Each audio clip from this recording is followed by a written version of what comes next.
Welcome to the BID mini-series, The Real Leaders of Net Zero, where we talk with CEOs about what they and their companies are doing to move the world to net zero. I'm your host, Mark Wiedman. We're talking low-carbon vehicles today, but not the ones parked in your garage.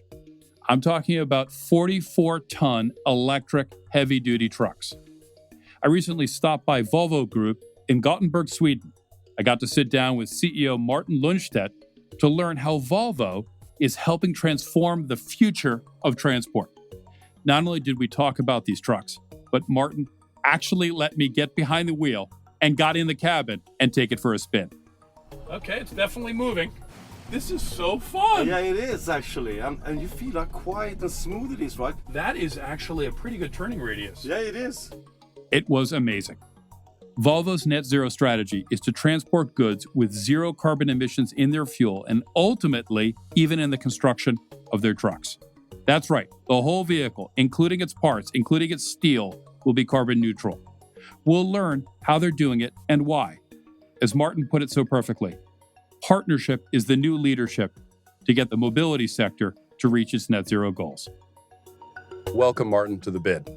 Thank you very much, Mark. It's great to be here. So, Martin, let's start off with just talking about what is Volvo. Volvo is a global group. We are present in 190 markets, around 100,000 great colleagues around the globe. We are operating mainly in transport and infrastructure solutions, providing trucks, buses, construction equipment, industrial application, marine applications. So if I'm walking around the world, what are the examples of products I might see? First and foremost, Volvo branded trucks, buses, excavators, wheel loaders. We are proud owners of Mack trucks of North America. We have Renault trucks of France and other brands as well. And then everything that is around that in terms of services, either added services, financial services, repair and maintenance contracts, more and more bundled contracts, equipment as a service, and ultimately also starting to sell transport as a service. What are your biggest markets? So the biggest single market when it comes to a country is the United States of America, and North America, together with Europe, are the two biggest regions today. We have a pretty well-balanced presence around the globe. We still have opportunities, of course, in a fast-growing region like Asia, but already established good footprint. We know that logistics, transport infrastructure are very important to drive prosperity for society, and we are really on a decarbonization journey. Decarbonization. Talk about that in your strategy. If you take a step back and look into our industry and our sectors and our markets that we are serving, we see clearly that the need of transport, infrastructure, logistics will continue to increase. All the macro trends are telling us that. Growing population, growing urbanization, e-commerce. You have a number of very important factors. So it needs to be considerably more sustainable than we have it today. We have to admit that we still have a fossil-based transport system, not only for ground transport, but for shipping and aviation, etc. So increased transport, but considerably more sustainable. And that has been at the core of our strategy now for a long time. And sustainability in that terms for us is, of course, safety, but it's also the ecological and biodiversity type of angles into sustainability. In addition, that you need to have a financial and social sustainable operation as well. And having said that, now we see also that there are a number of very strong factors moving in that direction amongst our customers and society at large.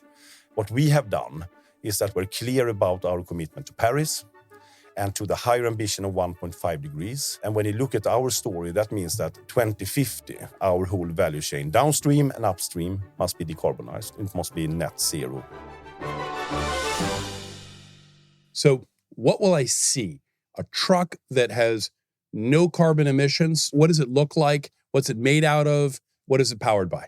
Great question, Mark. Our equipment is lasting at least in the installed fleet for 10 years, right? So 2040 globally. We're not talking US, we're not talking Europe, we're talking all over the place. And how will it look like? First and foremost, input material will be produced by fossil-free material and fossil-free energy and everything that comes into the hardware.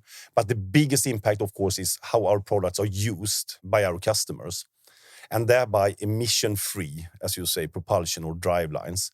We're first saying is that the entire vehicle or the construction crane, whatever it is, will be made with zero CO2 impact. Yes. Which means that it's going to have steel that's green, all the energy in it that goes into it is green, etc. So plastics and electronics, the battery material, tires. So, I mean, there are a lot of different materials, components, and not only that they need to be fossil-free sitting there, but the whole value chain upstream between not only our direct suppliers, but the whole value stream upstreams must be fossil-free. So you're saying the whole vehicle, even before it leaves your factory, will be entirely CO2 neutral. And then the big challenge comes, which is most of the emissions today are coming from when your vehicles or your machines are used. Absolutely. So giant earth movers, giant mining machines, which means that the load on these machines, the stress, the energy needs are much more intense than for a passenger car. So what is the preconception I should put aside if I'm thinking, oh, I have an electric car. I know what Martin's doing. What's different for your customers in your business? First and foremost, I think you have been into a number of very important factors here. How do they look into, so to speak, their business? Because it's a business. And I always think about it that every unit, every excavator, wheel loader or truck is its own P&L. It's an own profit and loss statement.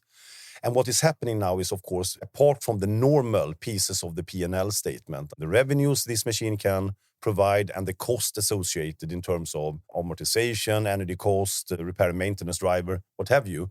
An additional factor in the P&L is now also that for the customers that if I can make this fossil-free, I can actually first get more contracts because my customers will ask for that. And second, I can get higher revenues because it has a premium in many cases. For example, city construction. It could be urban distribution, what have you. So I think that is a big difference. And coming then to how will it look like when it comes to the driveline, it will be threefold, basically. You will have battery electric vehicles that we are actually in serial production now and we are scaling up as we speak. You will have fuel cell electric vehicles. And as a third, probably minor piece, but still very important, will be combustion engines, but completely based on renewable fuels that are also sustainable renewable fuels, because it will be a scarcity of these fuels, and you need also to have a right distribution between sectors, not at least for shipping and aviation, for example. Let's talk about the battery-driven electric trucks. Why does a customer buy them?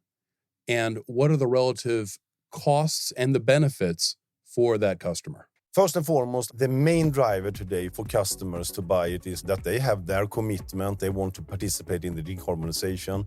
They have an increasing curve of requests from their customers, actually the transport buyers, to get zero-emission vehicles on the road.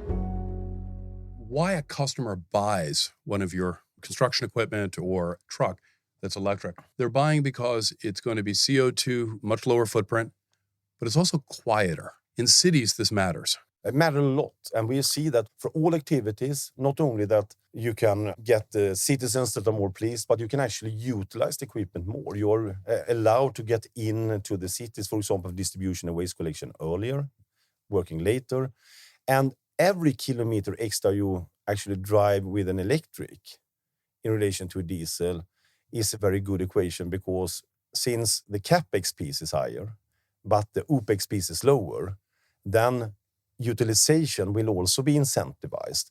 And with the quietness, you can actually drive more hours, for example, in the city. So, Martin, I'm in New York. Are you telling me that one day your trucks will not wake me up when the garbage man comes by? Absolutely. And one day you will see that massively deployed also in New York. New Yorkers, electrification of Volvo means you can sleep in.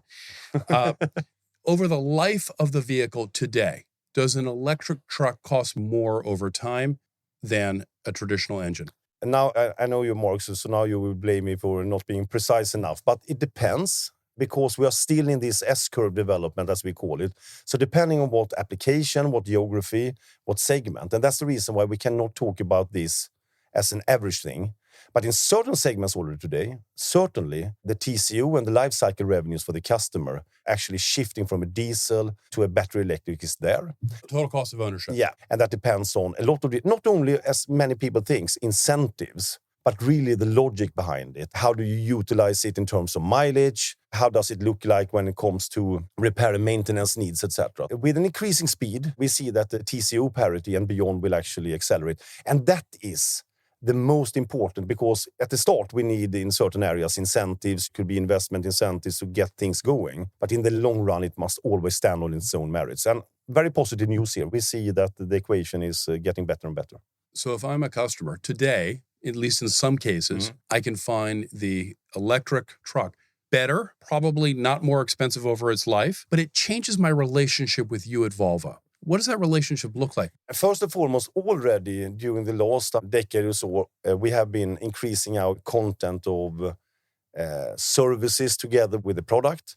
But when we are moving into the electric era here, it will further accelerate that. We see the customers really want to have not only the products, the traditional services of repair and maintenance, the financial services and insurance, but also route planning, route simulation, battery optimization. So a much more in-depth, holistic type of relation over the whole life cycle. Great news for us, because that is a very recurring type of relation with the customers, and also, to be frank, recurring revenues in a historically cyclical business, right? You don't need to be shy. The point of this is it has to be meeting your investors' needs too. Absolutely. So a way of thinking about this transformation is that cash flows that originally were going to fossil fuel companies and distributors now are shifting to the manufacturers of the vehicles and their suppliers. That all those cash flows are being brought earlier, which is why actually they're more capital intensive. But it's also meaning that actually your revenues in this new business model are actually going to be higher. Really well said. And I think there are two key factors. What will this transformation for our industry mean?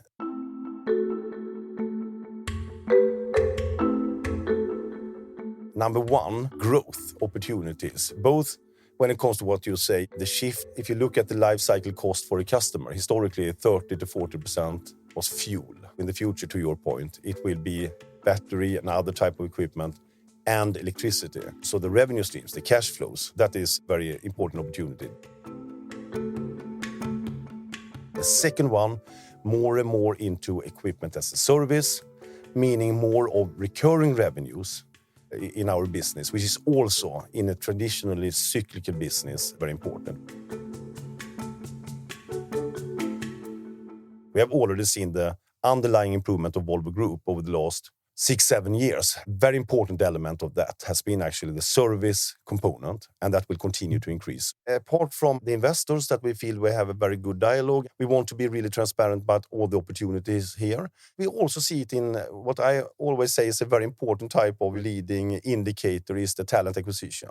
In other words, hiring people. Yeah, hiring people. And we see that different type of expertise, international arena, different generations really want to join Volvo and the journey. And I think that is extremely inspiring. And one key reason is that you can make tangible execution of actually both here and now, because transport and logistics driving prosperity, but also for the future, shaping the world that we want to live in. This, together with investors, I think that's the reason why we are still hanging around and love this industry, right? So I'm seeing battery Volvo trucks already.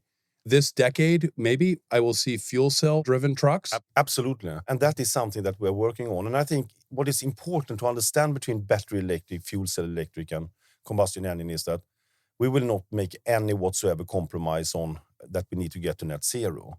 But we need to be realistic also. It's not only, so to speak, the truck or the excavator technology, the machine in itself. It's also about available energy sources for different regions. How do you work with the infrastructure, etc. So a lot of different factors must come together, and thereby we need to have different technologies. There's an important link actually between, it's worth talking about, between autonomous capability and electric vehicles.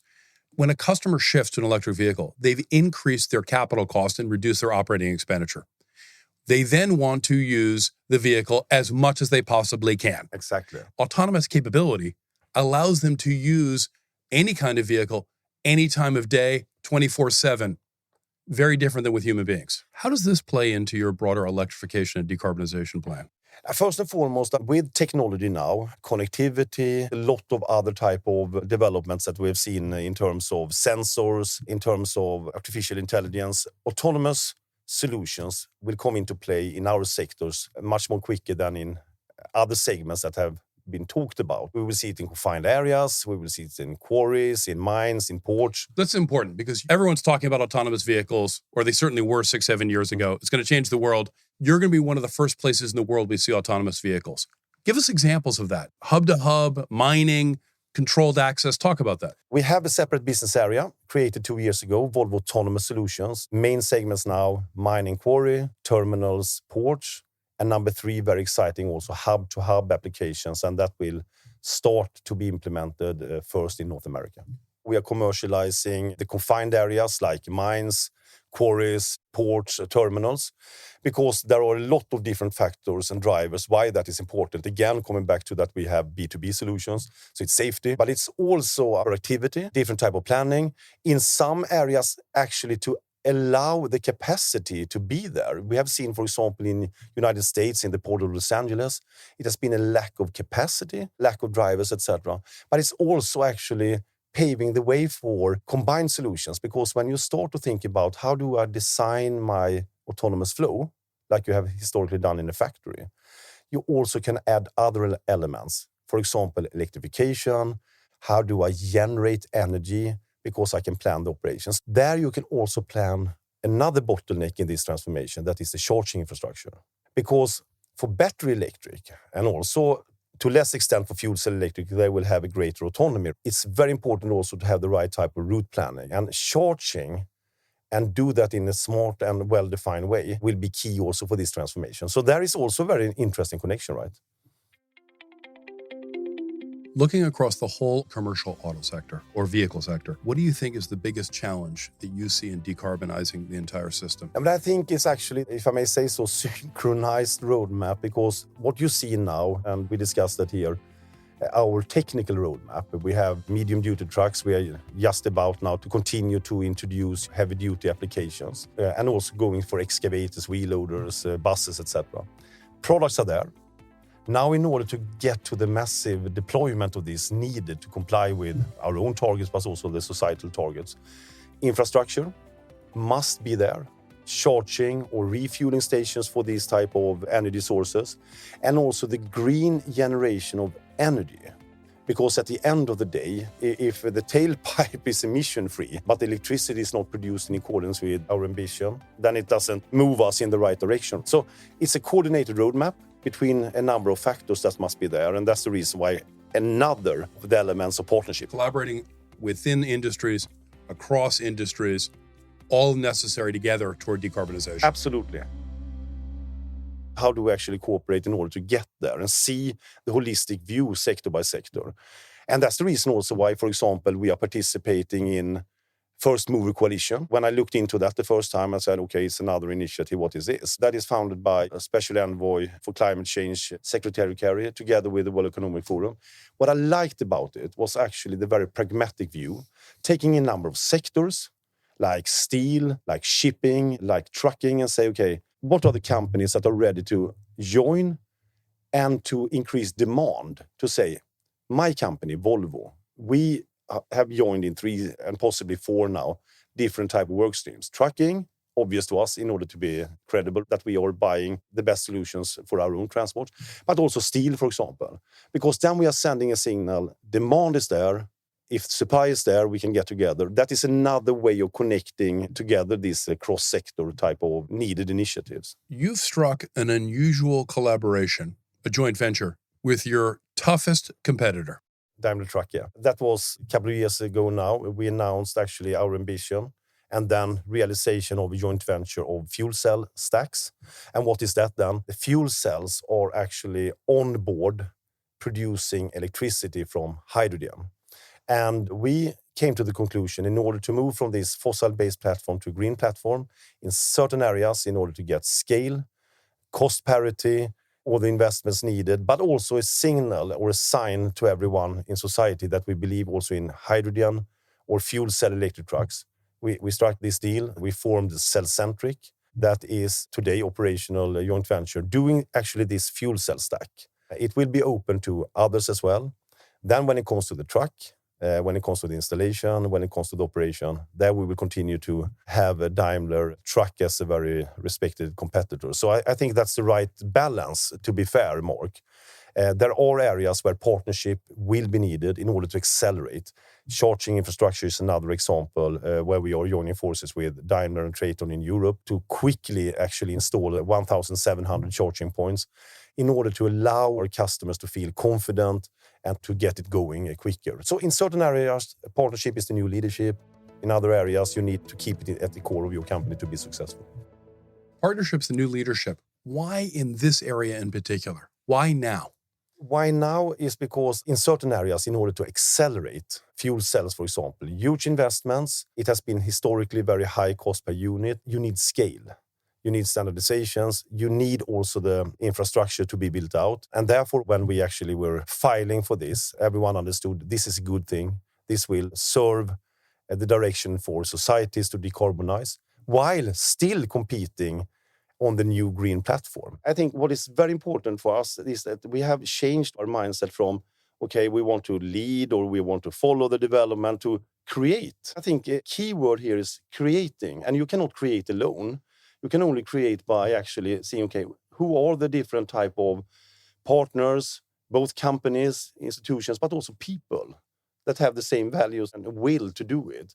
And then you can shift by creating markets that you never thought existed, actually. And I love that type of dynamic because I think creating is both utilizing the platform that we have, all the good elements that we have in big companies, but together with the entrepreneurship needed for the future. So partnership is the new leadership is something that we are actually using because we like it. And that is the ecosystem, because when people are talking about the ecosystem, they always put themselves in the center.